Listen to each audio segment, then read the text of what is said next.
We are off to the races again, and we are on chapter 5. In chapter 5, Napoleon Hill switches gears a little bit because up to this point, we've really been immensely talking about, since the introduction, talk about having a definite purpose, 2, having persistence, 3, having an immense desire on wanting to achieve what you want to achieve. Then that's mixed with faith and belief. Then we've been diving into, in the last section, diving into autosuggestion and some other key points that we discussed here too, or here so far. So now Napoleon Hill switches gears and he talks about specialized knowledge. And this chapter is very special to me because it really hits home to a lot of bad habits that people have. And mostly the habits we just get conditioned to have, through our educational system.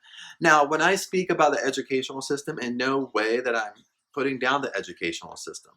Sometimes I'm pulling out the flaws a little bit of our educational system and how we perceive or learn or how we study. But in no way don't take what I'm saying to the extreme where I'm disregarding traditional education altogether. I am not. So don't take what I'm saying to the extreme. But let's get going on specialized knowledge, chapter 5. And I always start off with reading the introduction and getting the course going. So here we go. He starts, Napoleon Hill. There are 2 kinds of knowledge. One is general and the other is specialized. So in this chapter, we're talking about 2 types of knowledge. We're talking about general knowledge, and we're talking about specialized knowledge in Napoleon Hill terms. General knowledge, no matter how great in quantity or variety it may be, is of but little use in the accumulation of money. Let me read that again. General knowledge, no matter how great in quantity or variety it may be, is of but little use in accumulation of money. The faculties of great universities possess practically every form of general knowledge known to civilization. So he's talking about our educational system. So he's classifying our educational system as general knowledge. Most of professors have but little or no money. They specialize in teaching knowledge, but they do not specialize in organization or use of knowledge. And he goes on to say, knowledge will not attract money unless it is organized and intelligently directed through practical plans of action to a definite end of accumulation of money. Lack of understanding this fact has been the source of confusion to millions of people who falsely believe that knowledge is power. It is nothing of the sort. Knowledge is only potential power. It becomes power only when and if it is organized into definite plans of action and directed to a definite end. So, in this several little paragraphs here, let me point out one more thing he said, and I already read it. Okay, here it goes. Most professors have but little or no money.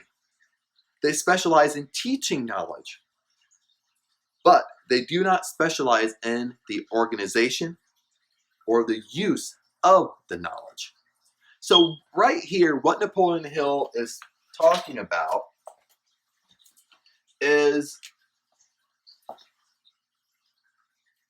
kind of 3 things. And we're going to talk about this more in depth in a later course. But for right now, when we think about teaching knowledge, or we think about how we learn, there's only 3 things we should be doing in personal development. Step 1, we learn. Just like you're doing here today, you're learning. Step 2, I'm going to put a big question mark because people love to step over step 2. They love to ignore it. Step 3 is teach. See, the issue today, and it's been going on even in Napoleon Hill's time, in the early 1900s, it's been a vicious cycle. What's happening is people, they want to learn the knowledge, then teach. They want to learn it and teach, learn it and teach. And we do this in every single area, in every single field, and teaching and education. It's not just in teaching, it's not just in education. I know Napoleon Hill is kind of picking on the educational system and teachers and professors a little bit, but don't take it personal. It's in every single area of business, every single company, everywhere. People want to learn and they teach. They learn and they teach, and they learn and they teach. What's the most important step that most people are skipping over? They're skipping over application.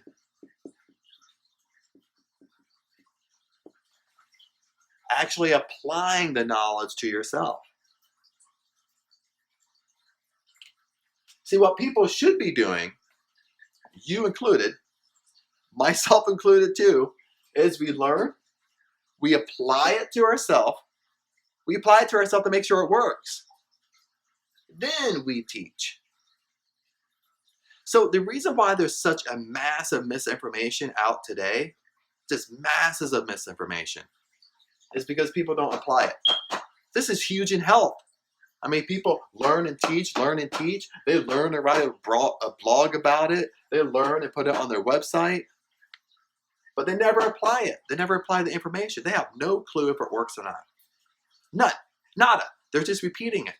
So, in Napoleon Hill, when he talks about specialized knowledge, when he says the quote, most professors have but little or no money.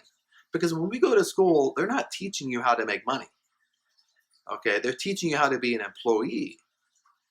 You're trading time for money. When you trade time for money, there's only so much time in the day. There's only so much time, period.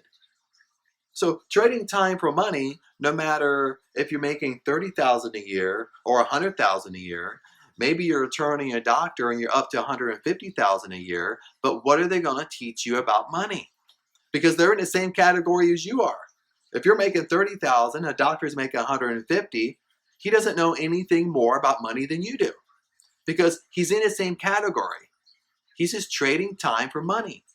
He might make more per hour than you do, but he's in the same category. He don't know how to get wealthy any more than you do. So let me read it one more time. Most professors have but little or no money. They specialize in teaching knowledge, teaching. But they do not specialize in the organization or use of the knowledge. What is organization and use of the knowledge? It's the application. It's applying the knowledge to your life rather than just teach it. So this whole chapter is on specialized knowledge, and the specialized knowledge again is applying to education. See, if you're just learning and teaching, and Napoleon Hill, this is what's Napoleon Hill's categorizing as generalized knowledge. This is general knowledge, but you have no clue if it works. You're just learning and teaching, learning and teaching. You're just learning, repeating. You know, that's the kind of the mass confusion and the downfall of our educational system. Okay, we're just regurgitating information. We cram a night before a test just to go into school and just repeat what we crammed for onto a test.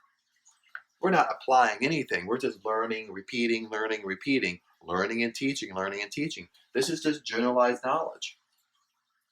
The application of the knowledge over here, Napoleon Hill standards, is what he considers the specialized knowledge. Once you can apply it to yourself, then it opens up a whole nother area. Then Napoleon Hill gives the meaning of the word education. He says the meaning of the word educate, the word derived from the Latin word educo, meaning to induce, to draw out, to develop from within. So isn't it funny how education, The whole word education really means to induce, to draw out, to develop from within, to apply the knowledge. But the way we're teaching our kids nowadays is just by general knowledge. They just learn it and teach it, learn it and teach it. The way we study, the reason why you're not getting results in personal development is because you're studying the wrong way. And we're talking about this in another lesson, in another course.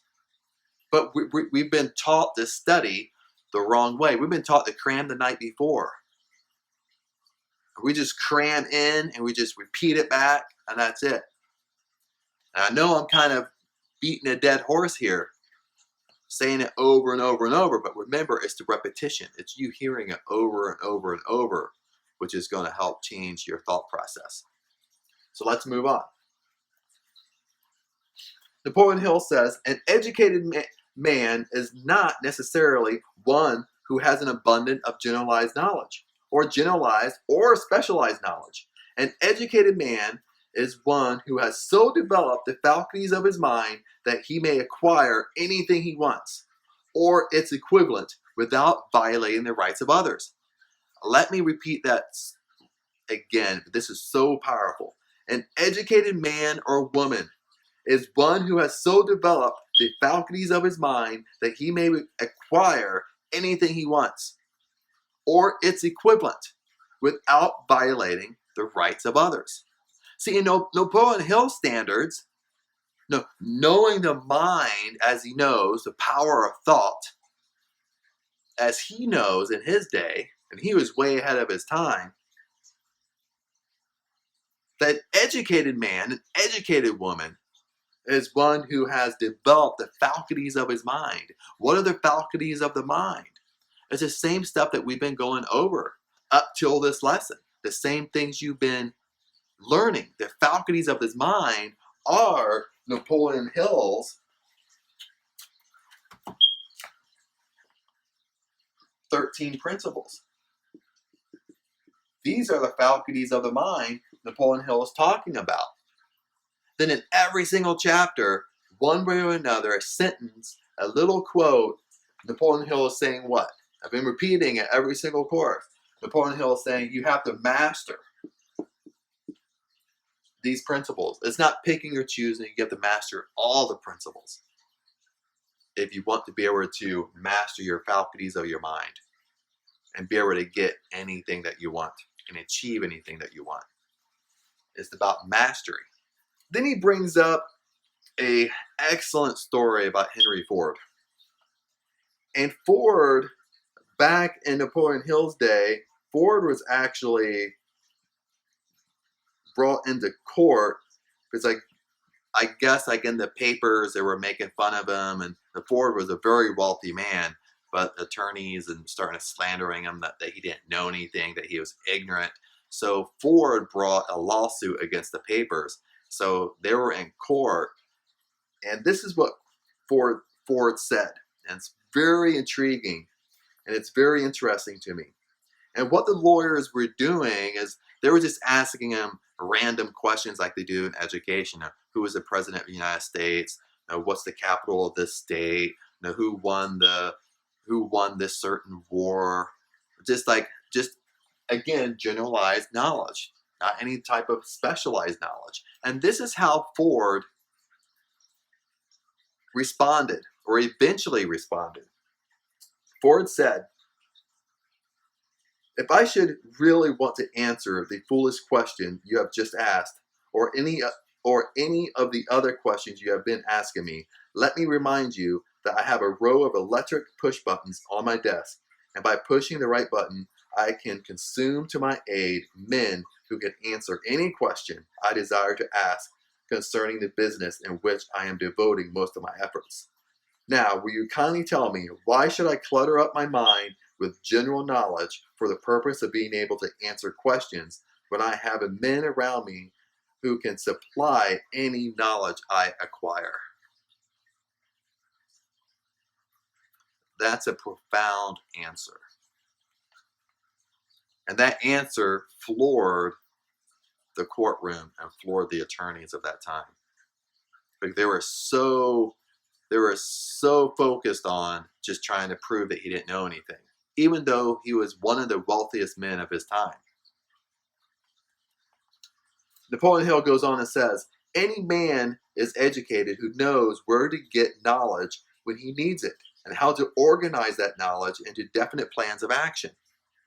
Through the assistance of his mastermind group, Henry Ford had at his command all the specialized knowledge he needed to enable him to become one of the wealthiest men in America.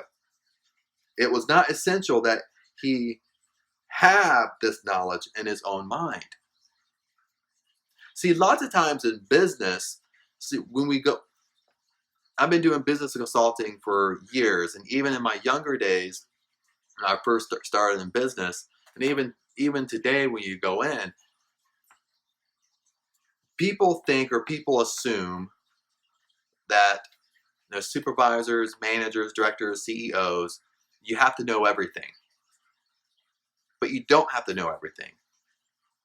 You just have to know where to get the knowledge. You got to know who your go-to people are to get what you want and kind of bring it together. So really, a person who owns a company, a CEO, sometimes the CEO is not an owner of the company, doesn't own the company. Sometimes it's a totally different person. Sometimes it's an employee. So, but anyway, if you're building a team, you're building a company, usually that person, what happens is, and this is kind of getting off track a little bit, but what happens is, if I'm building a company, and here's me, what I'm doing is I'm surrounding myself with people who have different knowledge than I do. Because I'm not going to know everything. I don't have a big ego. I'm not prideful. I know I don't know everything. But what I'm very, very good at is finding people and going to people who have that knowledge. Make sense? If I need an IT guy, I'm not going to pretend I know everything about IT. If I need to build a website, I'm not going to pretend I know how to build a website. If I need to bring in an expert in sales, I'm not going to pretend I know everything about sales. Does that make sense? And I can go on all these key components. Or we have accounting, we have all types of stuff, I can go to. I'm not going to pretend I know everything about everything, because I don't. But what I'm good at is being able to go and collect the knowledge and humble myself to go to people and collect that knowledge and bring that together. See, the downfall with most people, especially within the middle class. See, what's happening, mentality with the middle class is they think they know everything about everything. Or we're getting up here, they learn and teach, but when we get down here, they think they know everything about everything. When I was in nutrition, when I talked to people about nutrition and health, all of a sudden they became a nutrition and health expert. Later in my life, when I moved more into business and finance, when I talked to people about finance, all of a sudden they became a financial expert. When I talk to people about business and infrastructure, how to help, all of a sudden they become an expert in business consulting and infrastructure. And you know what I'm saying? They're so concerned with what they're going to look like that they think they know everything about everything, which they don't. Now, that philosophy only holds you back. You have to put yourself in a position where you don't know everything, but you know where to get the knowledge. And that's what Napoleon Hill is pointing out. And this right here, Napoleon Hill brought up the mastermind group. And this is something we're taught in another section, but this is really an example of the mastermind group. A mastermind group is a group of people that you go to for help, for advice, for mentoring and coaching. It's not anybody and everybody. You don't let everybody inside your mastermind group. These are a select group of people that you put together yourself. But we're talking about this in a later section. But I wanted to bring that up because Napoleon Hill brings it up in this book.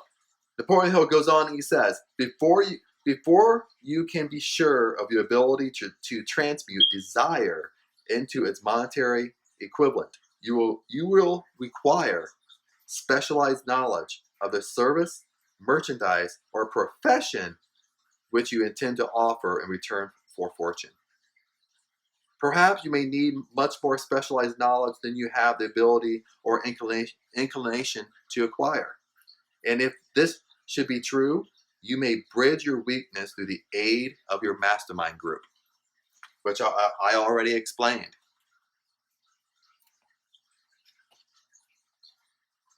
Napoleon Hill goes on and he says, the accumulation of great fortune calls for power, and power is acquired through highly organized and intelligently directed specialized knowledge. But that knowledge does not necessarily have to be in the possession of the man who accumulates the fortune. You need to read this over again. Let me say this one more time. The accumulation of great fortune calls for power, and power is acquired through highly organized and intelligently directed specialized knowledge. But that knowledge does not necessarily have to be in the possession of the man who accumulates the fortune. It's all described right here. You see, if I position myself here, the people out here may have more knowledge than I do. So just because I have more knowledge than I do doesn't mean, in Napoleon Hill's example here, when he's talking about money and great fortune, doesn't mean they're going to have great fortune. It's about mastering the 13 principles, mastering the faculties of your mind. And when Napoleon Hill is connecting all of this stuff to what we've been talking about here so far. Now, in this chapter, Napoleon Hill kind of goes on to, I'm not going to cover a lot in this chapter, but he goes on to, it pays to know how to purchase knowledge. He gives examples on how to purchase your knowledge. And it's the same kind of examples we kind of have today within our education. But then he comes and he's really talking about public schools or anything for free at that point. And he starts giving little simple questions or little simple quotes. Anything acquired without effort and without cost is genuinely unappreciated, often discredited. Perhaps this is why we get so little from our marvelous opportunity in public schools. And this is so true. It's not just in our educational system. It's everything abroad. I mean, if you give something to someone for free, they discredit it. They don't use it. They throw it away. I mean, there always has to be a price tag. When something has a price tag on it, people think it's worth something. And that's what Napoleon Hill is saying. And it's really so true to putting it in different scenarios. I mean, I remember several times I've given people books or let people borrow books, and you think they're going to give them back.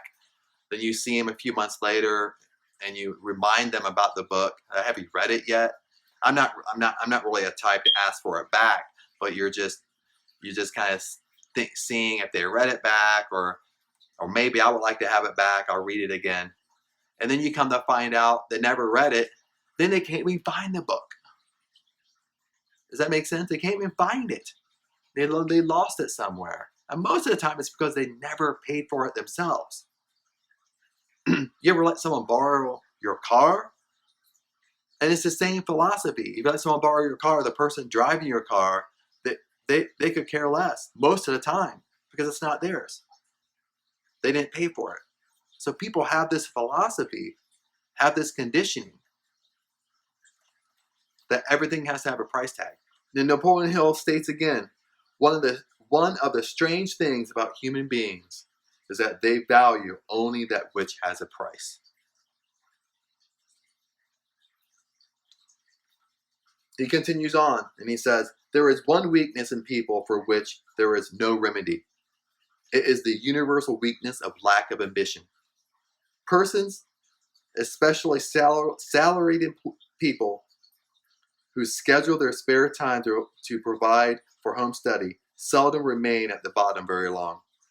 Their action opens up the way for the upward climb, removes many obstacles from their path, and gains the friendly interest of those who have the power to put them in the way of opportunity. In this chapter, there are some very, very good quotes that I highlighted. One which I love is, the way of success is a way of continuous pursuit of knowledge. And Napoleon Hill stated this when he said, the person who stops studying merely because he has finished school is forever hopelessly doomed to mediocrity, no matter what may be his calling. The way to success is a way of continuous pursuit of knowledge. Repeat that one more time. The way of success is the way of continuous pursuit of knowledge. And what he's meaning here is personal development. We never stop learning and growing. We always are improving. And this comes down to universal law. All of us are energy. We're a big ball of energy. If energy is always moving and flowing into form, out of form, moving through us, in us, that means energy is always moving. Energy is not stagnant. So if energy isn't stagnant, we should be either improving or we're declining. You know, we always hear this saying of, we're either growing or dying. We're either expanding, getting worse. Makes sense? And it's really true. Energy is not stagnant. That means our life does not go stagnant. We don't stay the same. We're either moving positive or we're moving negative. We're either moving forward or we're moving backwards. Let me give you a really fun example of this.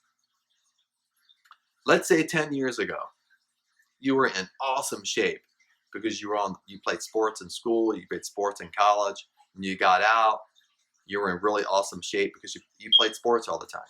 But once you got out, you got in your career, you didn't work out like you used to, if at all. And you started eating more because you're not working out as much. Your appetite still stayed up. You're not eating as healthy as you once did. And you don't notice it overnight. You know, even for the next year, you still look in awesome shape, even though you never worked out for a year. But what happens? What's happening is, besides moving forward with your health, you're gradually moving backwards. Then 5 years down the road, you're out of shape. You're overweight. Makes sense? And you just keep on going until, you have some type of health issue. And you keep on going. See, energy is not stagnant. We don't stay stagnant. We're either moving forward or backwards. We're either getting better or worse. So you have to decide what you want to do, because it's happening right now. You're either getting better or you're getting worse. But the positive thing to this, you're here right today. You're here watching this video. You're here inside the membership to better your life. Okay? And that's a step forward. But don't give up. Inside this membership, do not give up. There's going to be tons and tons of courses. We're doing weekly updates. This is the premier product on this website. So stay within this membership, stay studying, and stay moving forward your dreams. Because you can get everything you want. You can have anything you want in this life. Now, let's get back. In this paragraph, after I flipped a couple pages here, I like to read this paragraph to you because it's a very sound paragraph. It's a very unique paragraph. And and Napoleon Hill talks about, getting a job and starting at the bottom. And many of us have been in this example at some time or another, so we can relate. This idea of starting at the bottom and working one's way up may appear to be sound, but the major objection to it is this. Too many of those who begin at the bottom never manage to lift their heads high enough to be seen by opportunity. So they remain at the bottom. it should be remembered also that the outlook from the bottom is not so very bright and encouraging. It has a tendency to kill off ambition. We call it getting into a rut, which means that we accept our fate because we form the habit of daily routine, a habit that finally becomes so strong we cease to try to throw it off. And that is another reason why it pays to start 1 or 2 steps above the bottom. By doing so, one forms a habit of looking around and observing how others get ahead and seeing opportunity and embracing it without hesitation. And what I like to say, if this is you right now, if you feel you're at the bottom of the company, bottom at your job, don't be discouraged. Don't get in that rut Napoleon Hill is talking about.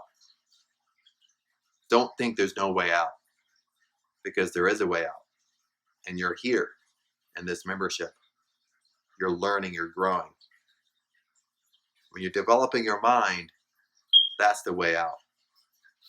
Napoleon Hill says on the next page, I'm also trying to emphasize another point, namely that both success and failure are largely the result of habit. Say it one more time. I am also trying to emphasize another point, namely that both success and failure are largely the result of habit. See, this is what we've been talking about from the beginning. It's all habits. It's all habits that we have. We either have habits that's making us grow and expand, or we have habits that's burying us in the dirt. So success is all the cause of habit. Remember that. Now let me end this chapter with this. And this is on the last page and the last paragraph of this chapter. Napoleon Hill says, back of all ideas is specialized knowledge. Unfortunately, for those who do not find riches in abundance, specialized knowledge is more abundant and more easily acquired than ideas. Because of this very truth, there is a universal demand and an ever-increasing opportunity for the person capable of helping men and women to sell their personal services. Capability means imagination. The one quality needed to combine specialized knowledge with ideas in the form of organized plans designed to yield riches. If you have imagination, this chapter may present you with an idea sufficient to serve as the beginning of your riches you desire. Remember, the idea is the main thing. Specialized knowledge may be found just around the corner, any corner. And in closing this chapter, Napoleon Hill blends in imagination again. Now, we haven't got to the chapter on imagination yet, but imagination, remember we brought this up before, is a huge aspect on mastering the 13 principles. You have to have a good imagination and believing what you want, your goals you're setting for your life, and believing you can have them. It's in your imagination. It's in your thought process. Now let's do a summary really quick, because we were doing a lot of quotes and just sum up the chapter. So the chapter on specialized knowledge, remember, it's not general knowledge. General knowledge in Napoleon Hill is really just learning and teaching. You know, it doesn't mean that it doesn't mean anything, but you're not applying the knowledge to yourself. So the most step that people skip is application. We want to learn, we want to apply the knowledge, then finally we want to teach, but only after we applied the knowledge. See, it wasn't that long ago that if you wanted to become a doctor, when you went to med school, you had to have mentors and coaches that mentored you, that you had to be the understudy of another doctor before you could become a doctor or before you could teach. Make sense? Nowadays, it's not really like that. You go to med school, you have a residency, and that's it. You don't really have strong mentors and coaches that really you understudy, unless it's a personal thing that you're doing. Same thing with attorneys. It wasn't that long ago when you wanted to be an attorney, when you go into law school and learning, when you got out of law school, you had to have a mentor and coach as your understudy for you to practice law. Nowadays, you just go to law school and all you need to do is pass the bar. And things are changing, but not really for the better. I mean, and it wasn't that long ago that when you're teaching people about money, you have to be wealthy. You have to do it. You have to be done what somebody else wants to do. Make sense? If you're teaching people about wealth, well, you better be wealthy. See, most people are teaching people about wealth, and they're not even wealthy. They're just learning and teaching, learning and teaching. And they may be teaching the right stuff, but are they really applying the knowledge to their life? Does that make sense? Are they really practicing what they preach? Now, with specialized knowledge, remember, is the application of the knowledge. It's not just learning and teaching, it's the application of the knowledge. Napoleon Hill brings up again, mastering the 13 principles. We talked about developing a mastermind group. And this mastermind group, if this is me in the middle, this mastermind group this could be a specialized knowledge. Because I know and I developed different people within my mastermind group that have different specialized knowledge than I do. So I've created a system of people around me that I can go to gather the knowledge I need, or to get done what I need to get done, do what I need to do. So this is a good summary of this lesson. I'll see you in the next lesson. So let's get going.